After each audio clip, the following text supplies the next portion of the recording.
When Mars meets Pluto, the energy is deep and intensifying.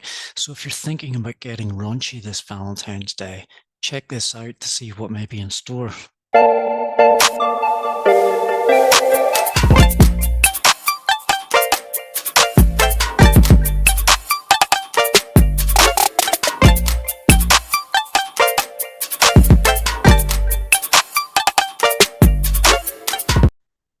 The energy of Mars by itself can be seen as a sexually forward kind of energy. It knows what it wants, but that doesn't necessarily mean it always gets it. But it certainly seeks a conquest, and that means penetration and ultimately orgasm. Pluto energy is everything that is hidden underneath the surface. Its symbolism is the mythological Hades and the underworld. In other words, it's there, but you don't see it. It represents the deeper unconscious mind and what lurks underneath. It's the energy of deep transformation, death, and rebirth. It represents the hidden urge to procreate and ensure the continuation of the species. So, what happens when these two meet? These two planets both rule the sign of Scorpio, the sign that's also symbolic of the underworld and the deeper hidden unconscious.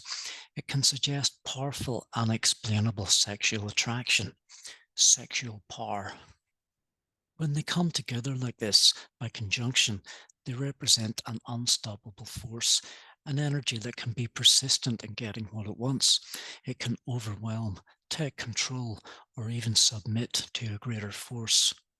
At the first degree of Aquarius, this meeting of hidden strength suggests a beginning of something new, but in a romantic or sexual way, it could mean a type of relationship that's unconventional. Maybe a relationship with a friend progresses to something more. Because both of these planets have recently left Capricorn, it could mean you're saying goodbye to something, possibly a marriage or a long standing relationship. Otherwise, it might mean you find an inner drive to reinvent or see an established relationship in a new light. This Mars Pluto energy can suggest something taboo, something forbidden, an exploration of something different, or maybe something you want to keep secret. But whatever it is, it means transforming something, and that means you're forced to change. Venus in Capricorn is also close and ending its journey through Capricorn, so there can still be feelings around hanging on, perhaps with a reluctance to change, still with a foot stuck in the door, unsure of a new path, possibly with a better the devil you know kind of mindset. But in a couple of days, on the 16th of February, Venus will enter Aquarius and a shift will begin to occur. It meets Pluto on the 17th and then meets Mars on the 22nd. The transformational energy in the airwaves is powerful, exciting, inventive, and totally unpredictable. It's exciting times. Valentine's is all about romance after all, but it's no guarantee that one will find love. Today's modern society pressures one to spoil the significant other through the purchase of lavish gifts or visiting expensive restaurants. But should love not be a natural force, a welcome opportunity to express one's attractiveness to a potential mate?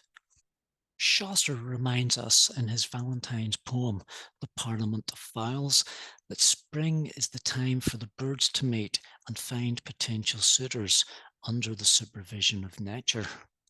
The poem tells of three male eagles that pursue the charms of a single female by putting forward their promise of commitment. The single female chooses not to choose, but rather lets nature assist her on deciding over time. A reminder that in relationships or commitments to others, one must be wary of jumping in too quickly. Quite a significant analogy and reminder from Chaucer to follow one's true nature in relationships, especially as the element of air and birds is powerfully activated in the sign of Aquarius. Perhaps this strong, powerful, penetrating force of energy from Mars and Pluto suggests a deeper drive from the hidden forces of nature to transform and change, and that can be felt as a rising force from the hidden personal psyche. But in the air sign of Aquarius, we are also asked to consider and be respectful of other people and indeed the law of nature. So, in conclusion, drive forward, have fun, reinvent, transform, and allow the other to transform with you, but try not to do anything extreme that you may come to regret. I wish you all a very romantic and adventurous Valentine's Day, and if you're single, don't rush in. Allow the forces of nature to present the right situation at the right time. Thank you for watching. Please like and subscribe.